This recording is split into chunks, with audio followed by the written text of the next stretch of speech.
नमस्कार। साल 2025 वृषभ राशि वालों के लिए कैसा रहेगा, इस पे बात करने जा रहा हूं। क्या स्थितियां बनेंगी साल 2025 में वृषभ राशि वालों के लिए, चाहे काम हो, चाहे व्यवसाय हो, चाहे नौकरी हो, चाहे शरीर हो, चाहे स्वास्थ्य हो, चाहे अचानक से आगे बढ़ना, या शेयर मार्केट हो, या फिर संतान हो, चाहे विवाह हो, चाहे सुख हो, चाहे दुख हो, सभी चीज़ों पे बात करेंगे। साल 2025 में वृषभ राशि वालों के लिए क्या स्थितियां रहने जा रही हैं। देखिए, सबसे पहले सेहत से स्टार्ट करते हैं, क्योंकि सेहत ठीक है तो सब कुछ ठीक है। देखिए, सेहत की अगर मैं बात करूं तो अभी का गोचर अगर कहा जाए, शनि आपकी राशि से कहीं ना कहीं 10वें भाव में गोचर कर रहे हैं। मेरा ये कार्यक्रम आपकी चंद्र राशि पे आधारित है। 10वें भाव में गोचर कर रहे हैं। इसके बाद अगर कहा जाए, मीन राशि में शनि गोचर करेंगे 29 मार्च से। एक बात ऐसे में कहा जाएगा, सेहत के दृष्टिकोण से साल 2025 आपके लिए अच्छा है।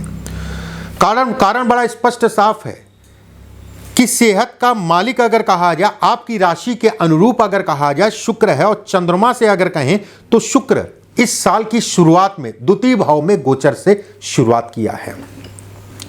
वहीं पे मंगल अगर कहा जाए, इशारा देते हैं कि अगले 4 से 5 महीने आपको वाहन गाड़ी आराम से चलानी है।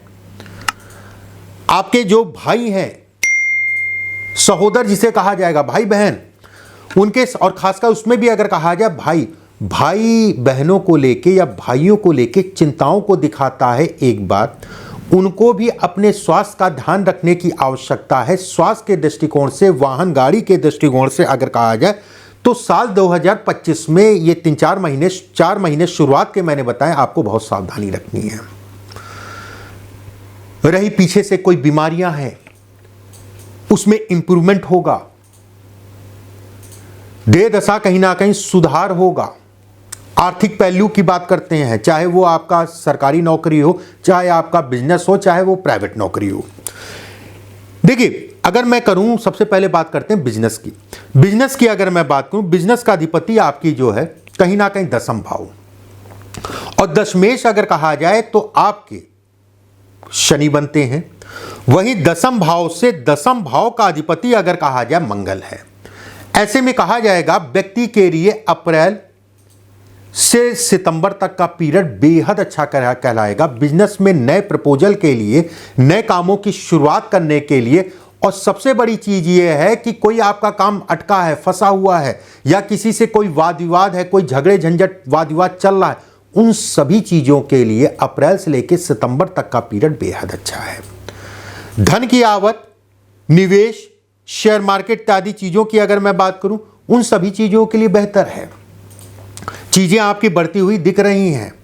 वही नौकरी पेशा लोगों की बात करें, नौकरी पेशा, देखिए एक चीज समझिए, अब जैसे शनि मैंने कहा नहीं कि मार्च से जो है कहीं ना कहीं लाभ में गोचर करेंगे। और राहु अगर कहा जाए, मई से आपके 10वें भाव में। राहु के कारण अगर कहा जाए, अचानक से आपकी चीजों में परिवर्तन होगा, अचानक से आपके कार्य क्षेत्र में बढ़ोतरी होगी। वहीं शनि अगर कहा जाए तो अचानक से आपको जो है जंप कराएंगे धन से संबंधित चीजों में।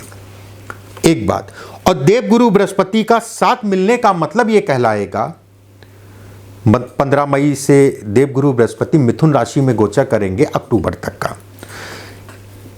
ऐसे में मई से लेकर अक्टूबर तक का चांसेस कर्म क्षेत्र में प्रमोशन के लिए, पदोन्नति के लिए, नौकरी नहीं है, नौकरी का विकल्प ढूंढ रहे हैं, इन सभी चीजों के लिए बेहद अच्छा है। इस साल अगर कहा जाए, फरवरी मार्च भी अगर कहें तो नौकरी से संबंधित चीजों के लिए अच्छा है। लेकिन मई से लेके सितंबर, अक्टूबर, मान लीजिए मोटा मोटा अक्टूबर, इस पीरियड में आपको जो नौकरी मिलेगा या जो पद मिलेगा वो अच्छा होगा और बड़ा होगा। रही वही चीज अगर कहा जाए, प्राइवेट नौकरी पे भी लागू होती है। प्राइवेट नौकरी से संबंधित चीजों में भी वही चीज लागू होगी। केतु अगर कहा जाए तो मई से आपके 4th भाव में गोचर करेंगे। माता के स्वास्थ्य में उतार चढ़ाव कराएंगे। जमीन जायदाद प्रॉपर्टी से संबंधित चीजें अगर लेना चाह रहे हैं, उसके लिए आने ये साल जो चल रहा है 2025 आपके लिए बेहद अच्छा होने जा रहा है। विकल्प तेजी से आपको मिलेंगे। अभी 2 से 3 महीना अगर कहा जाए प्रॉपर्टी से संबंधित चीज़ों में बात बनेगी बिगड़ेगी और खासकर उनको उनके लिए विशेष सावधानी रखनी है जो अपनी प्रॉपर्टी को सेल करना चाह रहे हैं। अगर आप बायर हैं, खरीदना चाह रहे हैं, तो हो सकता है इधर 2-3 महीने में जो हो सकता है प्रयत्नों के आधार पे बन जाए, लेकिन जो बेचना चाह रहे हैं उनके लिए रेट अच्छे नहीं मिल रहे हैं। कभी वो आया तो उसके बाद दोबारा नहीं आया, या फिर मुझे समझ नहीं आ रहा प्रॉपर्टी में क्या दिक्कतें हैं। कर्ज की बात करें, ये साल 2025 अगर कहा जाए कर्ज से संबंधित चीज़ों में आपको रिलीफ देगा।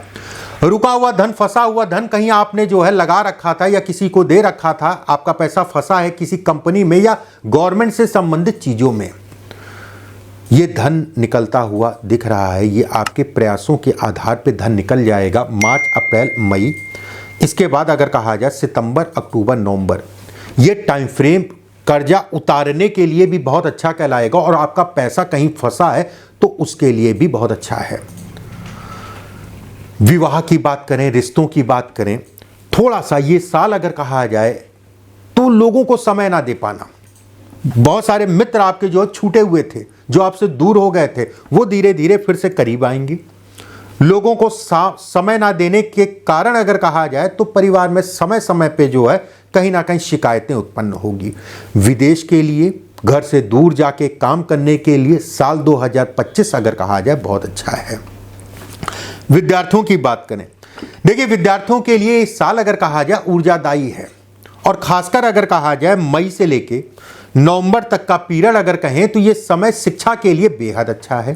किसी प्रकार का कोई भी परीक्षा है, किसी प्रकार का कोई आपको एडमिशन लेना है, किसी प्रकार से आपको बहुत ज़्यादा दूर जाके विदेश में या घर से दूर जाके पढ़ाई करना है, एडमिशन लेना, उन सभी चीज़ों के लिए ये साल 2025 वृषभ राशि वालों के लिए बेहद अच्छा कहलाएगा। वृषभ राशि के जातकों के लिए कुछ चीज़ें मैंने बताई, वीडियो को शेयर कर दीजिएगा और चैनल को सब्सक्राइब अभी ही कर लीजिए।